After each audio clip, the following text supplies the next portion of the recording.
Hi friends, welcome to Lakshmi Shivachari vlogs. ಎಲ್ಲರೂ ಹೇಗಿದ್ದೀರಾ?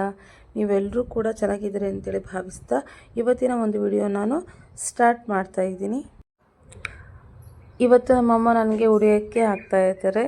So ಅದ್ರ ಜೊತೆಗೆ ನಮ್ಮ ಅಪ್ಪು ಅಮ್ಮು ಇಬ್ಬರು ಕೂಡ ನನ್ನ ಜೊತೆ ಕೂತ್ಕೊಂಡಿದ್ರು. ಅವ್ರಿಗೂ ಕೂಡ ಅರಿಶಿನ ಕುಂಕುಮ ನಾನು ತಾಳಿಗೆಲ್ಲ ಹಚ್ಚಿಸ್ಕೊಳ್ತೀನಿ ಅಂತ ಹೇಳಿಬಿಟ್ಟು ಅವರು ಕೂಡ ಅವ್ರಿಗೆ ಏನು ತಾಯ್ತ ಹಾಕಿದ್ದೀವಲ್ಲ ಆ ತಾಯ್ತಕ್ಕೆ ಕೂಡ ಅವರೆಲ್ಲ ಇಬ್ಬರು ಮಕ್ಕಳು ಕೂಡ ಹಚ್ಚಿಸ್ಕೊಳ್ತಾ ಇದ್ರು. ಒಂಥರ ಈ ರೀತಿ ಮಕ್ಕಳಿಗೆ ಕೂಡ ಹಿಂಗೆ ಜೊತೆಗೆ ಕೂತಿರ್ತಾರಲ್ವ, ಸೊ ಅವ್ರಿಗೂ ಕೂಡ ಒಂದು ನಾಲೆಡ್ಜ್ ಅನ್ನೋದು ಬರುತ್ತೆ. ಸೊ ನಾವು ಏನು ಮಾಡ್ತೀವಲ್ವ ಮಕ್ಕಳು ಕೂಡ ಅದನ್ನೇ ಮಾಡ್ತಾರೆ ಅಂತ ಹೇಳ್ಬೋದು ಅಂತಲೇ ಹೇಳ್ಬೋದು.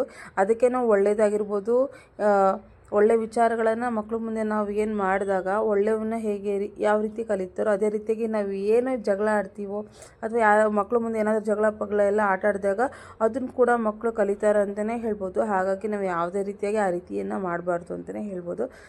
ನೋಡಿ, ಈ ರೀತಿಯಾಗಿ ನಾವು ಕೆಲವೊಂದು ನಾಲೆಡ್ಜ್ಗಳು ಏನಪ್ಪ ಅಂತ ಹೇಳಿದರೆ ನಾವು ಕಲಿಸ್ತಾನೆ ಬರುವಂಥದ್ದು ಅಂತಲೇ ಹೇಳ್ಬೋದು. ಆ ಒಂದು ವಿಚಾರಕ್ಕೆ ಈ ಒಂದು ವಿಡಿಯೋನೇ ಸಾಕ್ಷಿ ಅಂತಲೇ ಹೇಳ್ತೀನಿ. ಅದೇ ರೀತಿಯಾಗಿ ಏನಪ್ಪ ಅಂತ ಹೇಳಿದರೆ, ಯಾಕೆ ಈ ಒಂದು ನನಗೆ ಉಡಿಯೋಕ್ಕೆ ಹಾಕ್ತಾಯಿದ್ದಾರೆ ಅಂತ ಹೇಳಿದರೆ, ನಾನು ಊರಿಗೆ ಹೋಗ್ತಾ ಇದ್ದೀನಿ ತವ್ರ ಮನೆಯಿಂದ ಗಂಡನ ಮನೆಗೆ. ಸೊ 1 ಮಂತ್ ಬಾಣಂತನ ಅಷ್ಟೇ ಇಲ್ಲಿ ಆಗಿದ್ದು. ಯಾಕೆ ಅಂತ ಹೇಳಿದರೆ, ನಮ್ಮ ಚಿನ್ನಿ ಸ್ಕೂಲ್ ನಾಳೆಯಿಂದ ಸ್ಟಾರ್ಟ್ ಆಗ್ತಾಯಿತ್ತು. ಹಾಗಾಗಿ ಅವಳು ಎಜುಕೇಷನ್ ಅನ್ನೋದು ವೇಸ್ಟ್ ಆಗಬಾರ್ದು ಅಂಥೇಳಿ ಮತ್ತೆ ಸುಮ್ಮನೆ 1 ಮಂತ್ ಹೋಗುತ್ತೆ, ಮುಂದಕ್ಕೆ ಹೀಗೆ ಆಗ್ತಾ ಹೋದರೆ ಕಷ್ಟ ಆಗುತ್ತೆ, ಅವಳಿಗೆ ಕೂಡ ಬರ್ಡನ್ ಆಗುತ್ತೆ ಅಂತ ಹೇಳಿಬಿಟ್ಟು ನಾನು ಹಾಗಾಗಿ ಬೇಗನೆ ಹೋಗ್ತಾಯಿದ್ದೀನಿ. ಅವಳಿಗೂ ಕೂಡ ಸ್ಟಾರ್ಟಿಂಗಲ್ಲೇ ಹೋದಾಗ ಟೀಚರ್ಸ್ನ ಅಂಡರ್ಸ್ಟ್ಯಾಂಡ್ ಮಾಡ್ಕೊಳ್ಳೋಕ್ಕೆ, ಟೀಚರ್ಸ್ ಕೂಡ ಇವಳನ್ನ ಅಂಡರ್ಸ್ಟ್ಯಾಂಡ್ ಮಾಡ್ಕೊಳ್ಳೋಕ್ಕೆ ತುಂಬಾ ಹೆಲ್ಪ್ಫುಲ್ ಆಗುತ್ತೆ ಅಂತಲೇ ಹೇಳಿ ನಾನು ಬೇಗನೆ ಹೋಗ್ತಾಯಿದ್ದೀನಿ. ಅದೇ ರೀತಿಯಾಗಿ ನನ್ನ ಜೊತೆ ಏನು ಅಲ್ಲಿ ಮನೇಲಿ ಯಾರು ಇರ್ತಾರೆ, ಯಾಕೆ ಹೋಗ್ತಾ ಇರ್ಬೋದು ಅಂತಲೇ ಇದು ಅನ್ಕೋಬೋದು. ಆದರೆ ನಾನೊಬ್ಬಳೇ ಇಲ್ಲ ಅಲ್ಲಿ. ಸೊ ನಮ್ಮಮ್ಮ ಕೂಡ ನನ್ನ ಜೊತೆ ಬರ್ತಾರೆ. ಅವರು ಕೂಡ ಅಲ್ಲೊಂದು 3-4 ಮಂತ್ಸ್ ಇರ್ತಾರೆ. ಸೊ ಹಾಗಾಗಿ ನನಗೆ ಯಾವುದೇ ರೀತಿಯಾದಂತಹ ತೊಂದರೆ ಆಗೋದಿಲ್ಲ. ಯಾಕೆ ಅಂತ ಹೇಳಿದರೆ ಅಲ್ಲಿ 3 ಮಕ್ಕಳಾಗಿರೋದ್ರಿಂದ ನನಗೆ ಹಿಡಿಯೋದು ತುಂಬಾ ಕಷ್ಟ. ಇನ್ನೊಂದು ನನಗಿನ್ನೂ 1 ಮಂತ್ ಆಗಿದೆ. ಹಾಗಾಗಿ ಇನ್ನು ನನಗೆ ಸಖತ್ ಪೇನ್ ಇದೆ ಅಂತಲೇ ಹೇಳ್ಬೋದು. ನಾವು ಎಷ್ಟೇ ದಿನ ನಾವು ತವ್ರ ಮನೇಲಿ ಇದ್ದರೂ ಕೂಡ ನಾವು ಇದ್ದಂಗೆ ಅನಿಸೋದಿಲ್ಲ ಅನ್ನೋಕ್ಕೆ ನಾನೇ ಕಾರಣ ಅಂತಲೇ ಹೇಳ್ಬೋದು. ಯಾಕಪ್ಪ ಅಂತ ಹೇಳಿದರೆ, ನಾನು ಎಷ್ಟು ದಿನ ಇದ್ದರೂ ಕೂಡ ನನಗೆ ಅಲ್ಲೇ ಇರಬೇಕು ಅನ್ನೋದು ಒಂದು ಆಸೆ ಅಂತಲೇ ಹೇಳ್ಬೋದು. ಯಾಕೆ ಅಂತ ಹೇಳಿದರೆ, ನನಗಂತಲ್ಲ ಪ್ರತಿಯೊಬ್ಬ ಹೆಣ್ಮಕ್ಳಿಗೂ ಕೂಡ ಅದೇ ಆಸೆ ಆಗಿರುತ್ತೆ. ಯಾಕೆ ಅಂತ ಹೇಳಿದರೆ, ಅದು ನಾನು ಹುಟ್ಟಿ ಬೆಳೆದ ಮನೆ ಅಂತಲೇ ಹೇಳ್ಬೋದು. ಮತ್ತು ಅಲ್ಲಿ ನಮ್ಮವರು ಅಂತ ಅನ್ನೋರು ತುಂಬ ಜನ ಇರ್ತಾರೆ. ಸೊ ಅಂದರೆ ನಮ್ಮವರು ಅಂದರೆ ನಮ್ಮ ಜೊತೆಗೆ ಎಲ್ಲ ಇದ್ದಂಥವ್ರು. ಸೊ ಹಾಗಾಗಿ ನಮಗೆ ಅದ್ರ ಜೊತೆಗೆ ತುಂಬ ಕಮಿಟ್ಮೆಂಟ್ಸ್ ಅಲ್ಲ, ಎಮೋಷನ್ಸ್ ಇರುತ್ತೆ ಅಂತಲೇ ಹೇಳ್ಬೋದು. ಹಾಗಾಗಿ ನನಗೆ ತುಂಬಾ ಬೇಜಾರಾಗ್ತಾಯಿತ್ತು ಹೋಗಲಿಕ್ಕೆ. ಇನ್ನೊಂದು ಸ್ವಲ್ಪ ದಿನ ಇರಬೇಕು ಅಂತ ಅಂದ್ಕೊಂಡಿದ್ದೆ. ಆದರೆ ಏನು ಮಾಡಬೇಕು, ಚಿನ್ನಿ ಸ್ಕೂಲ್ ಇರೋದ್ರಿಂದ ನಾನು ಹೋಗಲೇಬೇಕಾದಂತಹ ಒಂದು ಪರಿಸ್ಥಿತಿ ಇತ್ತು. ಸೊ ಹಾಗಾಗಿ ಹೋಗ್ತಾಯಿದ್ದೀನಿ. ನಮ್ಮಮ್ಮ ಎಲ್ಲ ಉಡಿಯೋಕ್ಕೆ ಹಾಕಿದ್ರು. ಸೊ ನಾನು ಕೂಡ ಈಗ ದೇವರಿಗೆ ನಮಸ್ಕಾರ ಮಾಡ್ಕೊಂಡ್ಬಿಟ್ಟು ಹೊರಗಡೆ ಹೋಗ್ತಾ ಇದ್ದೀನಿ. ಆಲ್ರೆಡಿ ಕಾರೆಲ್ಲ ರೆಡಿ ಆಗಿದೆ. ಆದರೂ ಹೋಗ್ತಾ ಇರಬೇಕಾದ್ರೆ ತುಂಬಾ ದುಃಖ ಆಗ್ತಾಯಿತ್ತು. ಏನೂ ಮಾಡಲಿಕ್ಕಾಗಲ್ಲ, ಹೋಗಲೇಬೇಕು. ಎಷ್ಟೇ ಇದ್ದರೂ ಕೂಡ ನಾವು ಎಷ್ಟೇ ದಿನ ನಮ್ಮ ತವ್ರ ಮನೇಲಿದ್ದರೂ ಕೂಡ ಪ್ರತಿಯೊಂದು ಯಾವುದೇ ಹೆಣ್ಮಕ್ಳಾದರೂ ಎಲ್ಲಿಗೆ ಹೋಗಿ ಸೇರಬೇಕು ಅಲ್ಲಿಗೆ ಹೋಗಿ ಸೇರಲೇಬೇಕು. ಅದು ಅನಿವಾರ್ಯ ಅಂತಲೇ ಹೇಳ್ಬೋದು. ಅನಿವಾರ್ಯ ಅನ್ನೋದಕ್ಕಿಂತ ಹೆಚ್ಚಾಗಿ ನಾವು ಜವಾಬ್ದಾರಿ ಕರ್ತೇವೆ ಅಂತ ಹೇಳ್ಬೋದು. ಸೊ ಆಲ್ರೆಡಿ ಕಾರೆಲ್ಲ ರೆಡಿ ಆಗಿದೆ. ನಮ್ಮ ಚಿನ್ನಿ ಅಂತೂ ಹೋಗೋಕ್ಕೆ ಕುಣಿತಾ ಇದ್ದಾರೆ.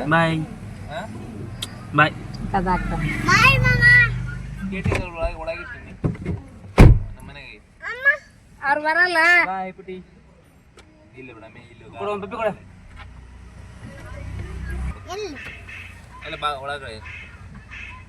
ಇದನ್ನ ತಗೊಂಡೆ ಕಾಲಾಗ ಹಾಕ್ಯಾನ.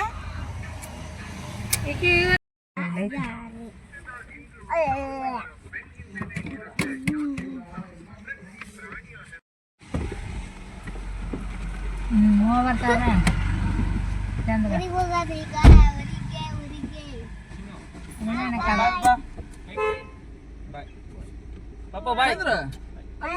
ಹೇಳಿದ್ದಲ್ಲ ನಿನಗ.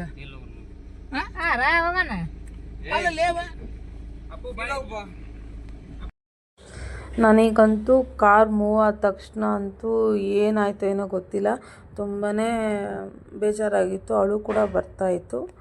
ಆದರೂ ನಮ್ಮ ಎಮೋಷನ್ಸ್ನ ನಾವು ಕಂಟ್ರೋಲ್ ಮಾಡಿಕೊಳ್ಳೇಬೇಕು. ಯಾಕೆ ಅಂತ ಹೇಳಿದರೆ ಜೀವನ ತುಂಬ ಇರುತ್ತೆ, ತುಂಬ ಕಲಿಸುತ್ತೆ ಅಂತಲೇ ಹೇಳ್ತೀನಿ. ಯಾಕೆ ಅಂತ ಹೇಳಿದರೆ ಪ್ರತಿಯೊಂದು ಕ್ಷಣವೂ ನಾವೇನು ಮಾಡ್ತೀವಿ ಅಂತ ಹೇಳಿದರೆ ಜೀವನ ಕಲಿಸ್ತಾನೆ ಹೋಗುತ್ತೆ. ಪ್ರತಿಯೊಂದು ನಮಗೇನು ಲೈಫಲ್ಲಿ ಆಗ್ತಾ ಇರುತ್ತೆ ಅವೆಲ್ಲವೂ ನಮ್ಗೆ ಏನಪ್ಪ ಅಂತ ಹೇಳಿದರೆ ಒಂದೊಂದು ಪಾಠಗಳು ಅಂತಲೇ ಹೇಳ್ಬೋದು.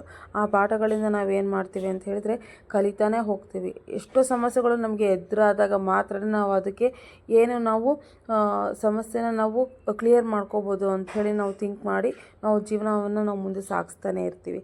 ಸಾಗಿಸ್ತಾ ಇರ್ತೀವಿ ಅನ್ನೋದಕ್ಕಿಂತ ಹೆಚ್ಚಾಗಿ ನಾವು ಏನು ಮಾಡಬೇಕು, ಸಾಗಿಸ್ಲೇಬೇಕು. ಅದು ನಮ್ಮ ಜವಾಬ್ದಾರಿ ಅಂತಲೇ ಹೇಳ್ಬೋದು. ಸೊ ಇದು ಮಾತೆಲ್ಲರಿಗೂ ಹೋಗುತ್ತೆ ಅನಿಸುತ್ತೆ.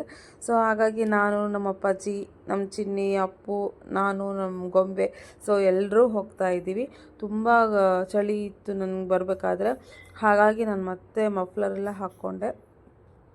ಸ್ವಲ್ಪ ಫ್ರೀಯಾಗಿ ಹೋದ್ರೂ ಒಂದು ಸ್ವಲ್ಪ ನನಗೆ ಸಾಮಾನಂತೂ ಸಿಕ್ಕಾಪಟ್ಟೆ ತಂದಿದ್ದೆ. ಅದು ಕಾರಲ್ಲೇ ನಮಗೆ ಡಿಕ್ಕಿಯಲ್ಲಿ ಇಡಿಸ್ಲೇ ಇಲ್ಲ, ಹಾಗಾಗಿ ಅಲ್ಲೇ ಇಟ್ಕೊಂಡಿದ್ವಿ. ನಮ್ಮ ಚಿನ್ನಿ ಮತ್ತೆ ಕೂತ್ಕೊಂಡು ಅಲ್ಲಿ ಪಾಪು ಎಲ್ಲ ನನ್ನ ಡ್ರೆಸ್ ಮೇಲೆಲ್ಲ ಗಲೀಜು ಮಾಡ್ಕೊಂಡಿದೆ ಅಂಥೇಳಿ ನಮಗೆಲ್ಲ ತೋರಿಸ್ತಾ ಇದ್ಲು. ಅವಳಿಗೊಂಥರ ಏನೋ ಖುಷಿ ಇತ್ತು ನಾವು ಹೋಗ್ತಾ ಇರೋದು ಊರಿಗೆ. ಯಾಕಂದರೆ ಭರಮಸಾಗರಕ್ಕೆ ಊರಿಗೆ ಹೋಗೋಣ ಅಂಥೇಳಿ ಯಾವಾಗಲೂ ಕೇಳ್ತಾ ಇದ್ಲು. ಸೊ ಹಾಗಾಗಿ ಅವಳು ಡ್ರೀಮ್ ಕಮ್ಸ್ ಟ್ರೂ ಅಂತ ಹೇಳ್ತೀವಲ್ಲ, ಸೊ ಹಾಗಾಗಿ ಊರಿಗೆ ನಾವು ಹೋಗ್ತಾ ಇದ್ದೀವಿ. ಮಾತಾಡಿ ಅವಳಿಗೆ ಸುಸ್ತಾಗಿ ಅದು ಇನ್ನೊಂದು ಗಾಳಿ ಬೇರೆ ಭಾಳ ಇತ್ತಲ್ವ, ಹಾಗಾಗಿ ಅವಳು ಮಲ್ಕೊಂಡ್ಬಿಟ್ಲು. ಇನ್ನೇನು ಸ್ವಲ್ಪ ಹೊತ್ತಿಗೆ ನಾವು ಊರು ರೀಚ್ ಆಗ್ತೀವಿ. ಆಲ್ರೆಡಿ ನೋಡಿ ನಮ್ಮ ಊರಿಗೆ ಬಂದ್ವಿ. ಸೊ ನಮ್ಮ ಊರಿಗೆ ಬಂದ ತಕ್ಷಣ ನಾವು ಮನೆಗೆ ಹೋಗೋದು ಬೇಡ ಅಂತ ಹೇಳಿಬಿಟ್ಟು ನಾವು ನಮ್ಮ ದುರ್ಗಮ್ಮನ ದೇವಸ್ಥಾನಕ್ಕೆ ಹೋಗ್ತಾ ಇದ್ದೀವಿ. ಅಲ್ಲಿಂದ ಎಲ್ಲ ಮುಗಿಸ್ಕೊಂಡ್ಬಿಟ್ಟು ನಾವು ನಮ್ಮ ಮನೆಗೆ ಅಲ್ಲಿಂದ ಹೊರಡಬೇಕು. ಸೊ ಅಲ್ಲೆಲ್ಲ ಹೋಗಬೇಕು. ಇವಾಗ ಒಂದು ದೇವರಿಗೆ ನಮಸ್ಕಾರ ಮಾಡಿಕೊಂಡು ದರ್ಶನ ತಗೊಂಡು ಹೋಗಬೇಕು.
ಅಂತೂ ನಾವು ಫೈನಲಿ ಮನೆಗೆ ರೀಚ್ ಆದ್ವಿ. ಮನೆಗೆ ಬಂದ ತಕ್ಷಣ ಒಂಥರ ಖುಷಿ ಅಂತಲೇ ಹೇಳ್ಬೋದು. ನನಗಂತೂ ಸಿಕ್ಕಾಪಟ್ಟೆ ಖುಷಿ ಆಯಿತು.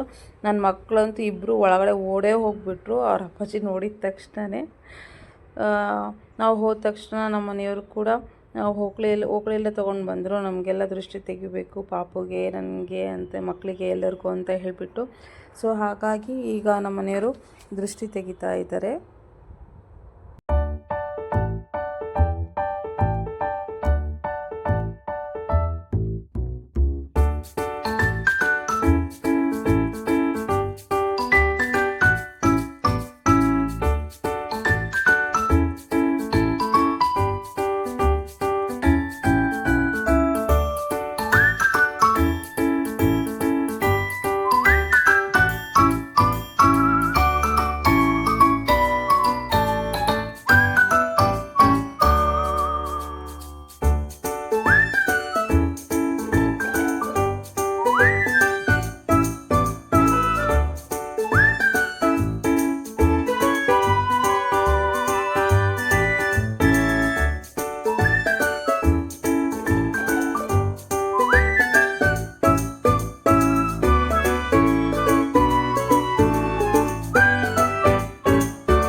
ಇಂತೂ ನಮ್ಮ ಮಕ್ಕಳನ್ನ ಗೊಂಬೆನ ಕರ್ಕೊಂಡು ನಾನು ಏನು ನಮ್ಮ ಮನೆಗೆ ಬಂದೆ ಫೈನಲಿ.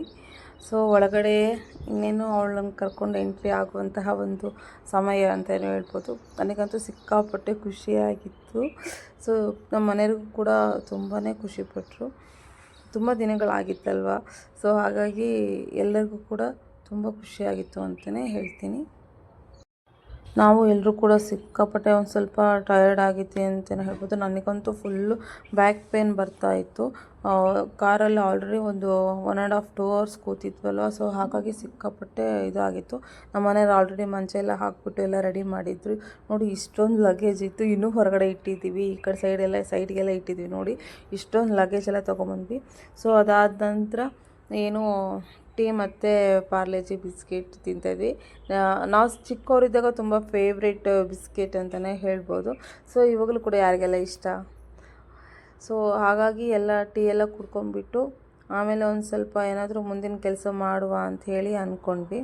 ಸೊ ಅವರೆಲ್ಲ ಡ್ರೈವರ್ ಅಂಕಲ್ ಅವರೆಲ್ಲ ಇದ್ದರು, ಅವರೆಲ್ಲ ಟೀ ಕುಡಿತಾ ಇದ್ದರು. ಸೊ ಇದಾದಮೇಲೆ ಅವರು ಕೂಡ ಹೊರಟರು. ಇನ್ನು ಫ್ರೆಶ್ ಅಪ್ ಎಲ್ಲ ಆಗಬೇಕು. ಇನ್ನು ಏನು ಫ್ರೆಶ್ ಅಪ್ ಕೂಡ ಆಗಿಲ್ಲ. Full tired. ಅವಳು ಅಂತೂ ನಮ್ಮ ಗೊಂಬೆ ಅಂತೂ ಮಲಗ್ತಾನೆ ಇರಲಿಲ್ಲ. ಫುಲ್ ಏನು ಅಂತ ಹೇಳಿದ್ರೆ ದೃಷ್ಟಿ ಎಲ್ಲ ಆಗಿತ್ತು. ಮತ್ತು ಇನ್ನೊಂದು ಹೊಳೆ ಆಚೆ ಬರ್ತೀವಲ್ವ, ಸೊ ಮಕ್ಳನ್ನ ಕರ್ಕೊಂಡು ಬರಬೇಕಾದ್ರೆ ತುಂಬ ಹುಷಾರಾಗಿರ್ಬೇಕು ಅಂತಲೇ ಹೇಳ್ಬೋದು. ಅದಕ್ಕೆಲ್ಲ ಒಂದು ಸ್ವಲ್ಪ ಎಲೆ ಅಡಿಕೆ ಅದೆಲ್ಲ ಹಾಕಬೇಕಾಗಿತ್ತು. ನಾವು ಕೂಡ ಅದು ನೆನಪೇ ಆಗಲಿಲ್ಲ, ಹಾಗೆ ಬಂದ್ವಿ. ಮೇ ಬಿ ಅದಕ್ಕೇನಾದರೂ ತುಂಬ ಕಿರಿಕಿರಿ ಮಾಡ್ತಾ ಇದ್ದಾಳೇನೋ ಅಂತ ಹೇಳಿ ಅಂದ್ಕೊಂಡ್ವಿ. ಆದರೂ ಎಷ್ಟು ನಾವು ಏನೋ ಅವಳನ್ನು ಸಮಾಧಾನ ಮಾಡಿದರೂ ಆಗಲೇ ಇಲ್ಲ. ಸೊ ಹಾಗಾಗಿ ಹೀಗೆ ಹೋಗ್ತಾಯಿತ್ತು. ನಾನು ಕೂಡ ಆಲ್ರೆಡಿ ಟೀ ಬಿಸ್ಕತ್ ತಿಂತಾ ಇದ್ದೆ.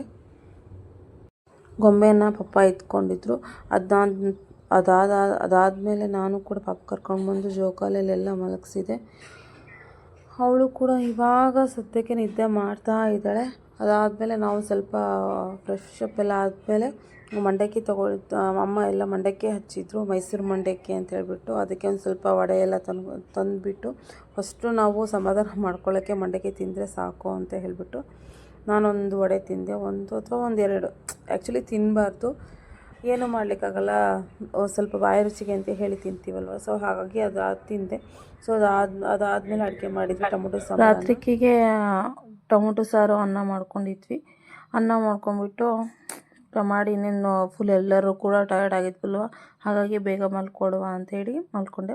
ಸೊ ಇನ್ನು ಯಾರು ನನ್ನ ಹೊಸದಾಗಿ ನನ್ನ ಯೂಟ್ಯೂಬ್ ಚಾನಲ್ ಯಾರ್ಯಾರು ನೋಡ್ತಾ ಇದ್ದೀರೋ ಪ್ಲೀಸ್ ನನ್ನ ಚಾನಲ್ಗೆ ಸಬ್ಸ್ಕ್ರೈಬ್ ಮಾಡಿ, ಅದೇ ರೀತಿಯಾಗಿ ನನಗೆ ಸಪೋರ್ಟ್ ಮಾಡಿ, ಲೈಕ್ ಆ್ಯಂಡ್ ಶೇರ್ ಮಾಡಿ ಅಂತ ಕೇಳ್ಕೊಳ್ತೀನಿ. ಇನ್ಮೇಲೆ ನಾನು ಕೂಡ ವೀಡಿಯೋಸ್ ಹಾಕಲಿಕ್ಕೆ ಟ್ರೈ ಮಾಡ್ತೀನಿ. ತುಂಬ ದಿನಗಳೇ ಆಗೋಗಿತ್ತು ನಾನು ಯಾವುದೇ ಒಂದು ವೀಡಿಯೋಸ್ ಅಪ್ಲೋಡ್ ಮಾಡಲಿಕ್ಕೆ ಆಗಿರಲಿಲ್ಲ. ಸೊ ಈ ಒಂದು ವಿಡಿಯೋ ತುಂಬ ಲಾಂಗ್ ಟೈಮ್ ಆದಮೇಲೆ ಹಾಕ್ತಾಯಿದ್ದೀನಿ. ಪ್ಲೀಸ್ ಯಾರೆಲ್ಲ ಹೊಸದಾಗಿ ನನ್ನ ಚಾನಲ್ನ ನೋಡ್ತಾ ಇದ್ದೀರೋ ಪ್ಲೀಸ್ ನನ್ನ ಚಾನಲ್ಗೆ ಸಬ್ಸ್ಕ್ರೈಬ್ ಮಾಡಿ ಸಪೋರ್ಟ್ ಮಾಡಿ ಅಂತ ಕೇಳ್ಕೊಳ್ತೀನಿ. ಹಾಗಾಗಿ ಅದೇ ರೀತಿಯಾಗಿ ಈ ಒಂದು ವಿಡಿಯೋನ ನಾನು ಇಲ್ಲೇ ಎಂಡ್ ಮಾಡ್ತಿದ್ದೀನಿ. Bye friends.